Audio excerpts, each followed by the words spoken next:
ஸல்லல்லாஹு அலைஹி வஸல்லம் அவர்களுடைய காலத்தில் நடந்த நிகழ்வை பாருங்கள். அபூதர் அல் கிஃபாரி ரலியல்லாஹு அன்ஹு. அபூதர் அல் கிஃபாரி அரபி, அதுவும் குறைஷி குலத்தை நெருக்கமான அரபி. அரபு என்ற ஒரு அந்த இனப்பற்றிலேயே வளர்ந்தவர்கள். சரியா? ஒரு சபையில் ஆலோசனை நடக்கிறது. அபூதர் அல் கிஃபாரி ஒரு கருத்தை வைக்கிறார். பிலால் இப்னு ரபாஹ் யார்? அடிமையான ஒரு கருப்பு நிறத்து ஒரு அடிமையவர். பிலால் இப்னு ரபாஹ் எழுந்து சொன்னார்கள், அபூதரே, இந்த கருத்தில் நான் மாறுபடுகிறேன். இப்னு சௌதா, கருப்பியின் மகனே, உட்கார் என்றார்கள்.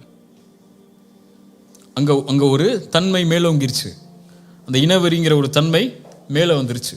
கருப்பியின் மகனே என்று சொன்னவுடன் பிலால் அவர்களுக்கு ஏன் அவங்க அதை விட்டு வெளியே வரணும்னு தான் இஸ்லாமுக்கே வந்திருக்காங்க.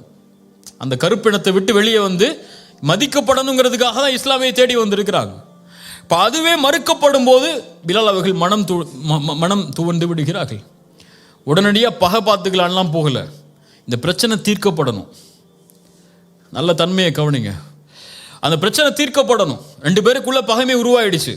அவங்களால முகம் கொடுத்து பேச முடியல. அதுக்கப்புறம் அந்த முகம் கொடுத்து பேசுறதுக்கு யாராவது வேணும். யார்கிட்ட போக முடியும்? ரசூலுல்லாஹ்ட்ட போகிறாங்க. ரசூலுல்லாஹ்ட்ட போன உடனே நிகழ்வை சொல்கிறாங்க. அபூதர் அல் கிஃபாரியை கூட்டுவாங்க. ரசூலுல்லாஹ் கூட்டு வந்து சட்டையை பிடிச்சாங்க.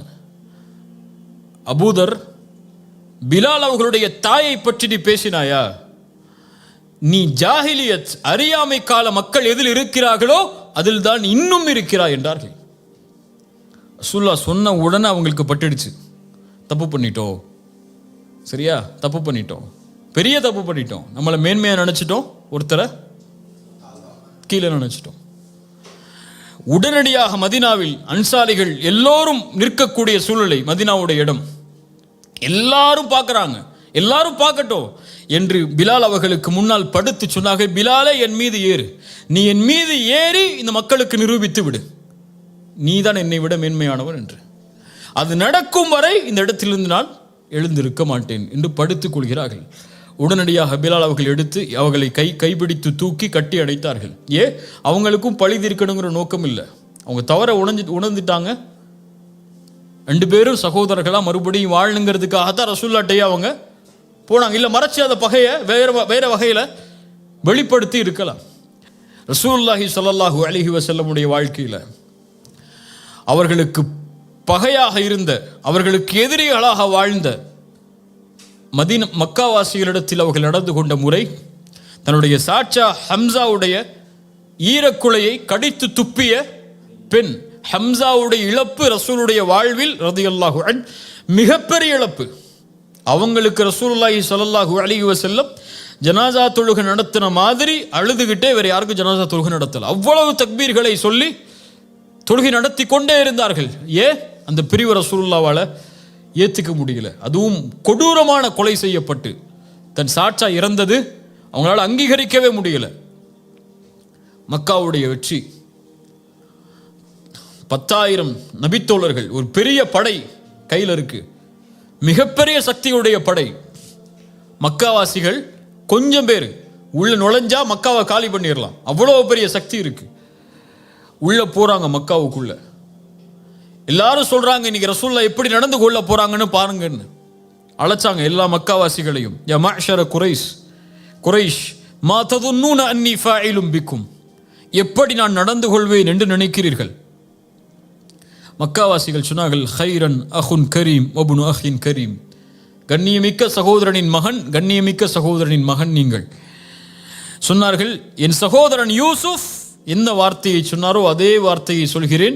லா தஸ்ரீப அலைக்குமுல் யௌம் யக்ஃபிருல்லாஹு லக்கும், உங்கள் மீது நான் பழி தீர்க்க மாட்டேன், உங்கள் எல்லோரையும் மன்னித்து விடுகிறேன் என்று ரசூலுல்லாஹி ஸல்லல்லாஹு அலைஹி வஸல்லம் சொன்னார்கள். இத்ஹபு அன்துமுத் துலகா ஃபஅன்துமுத் துலகா, நீங்கள் எல்லோரும் விடுதலை செய்யப்படுகிறீர்கள். ரசூலை விடவா நாம் மேன்மையானவர்கள்?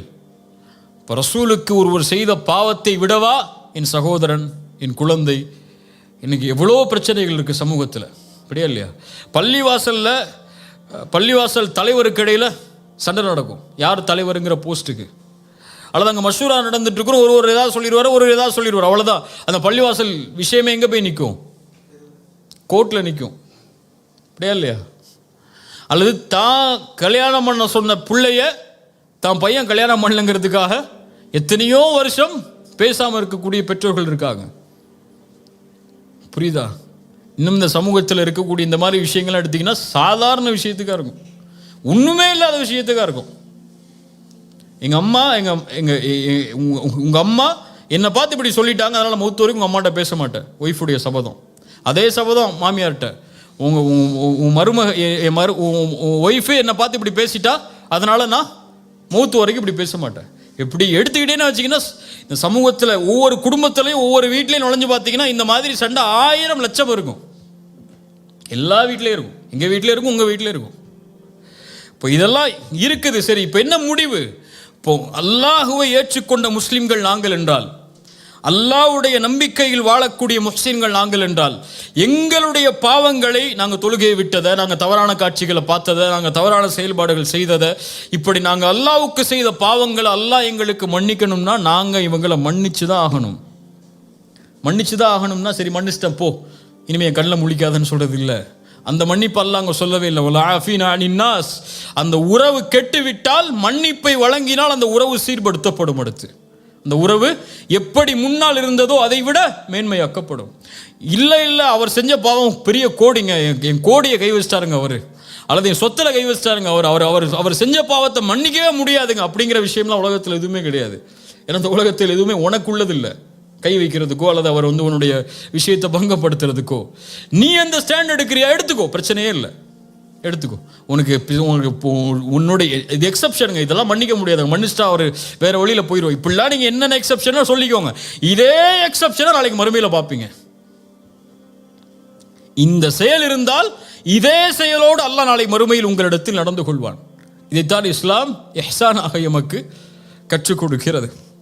ரசூலுல்லாஹி ஸல்லல்லாஹு அலைஹி வஸல்லமுடைய மனைவியுடைய செயலை பாருங்கள். சஃபியா ரலியல்லாஹு அன்ஹா, இவர்கள் யார்? சஃபியா யார்? எந்த குலத்து பெண் அவர்கள்? யூத பெண். சத்தமா சொல்லுங்க, யூத பெண். இப்போ சஃபியா ரலியல்லாஹு அன்ஹா அவங்கள பற்றி உமர் ரலியல்லாஹு அன்ஹு அவங்களோட வேலை பார்க்கக்கூடியவங்க ஒரு கம்ப்ளைண்ட்டை கொண்டு போகிறாங்க.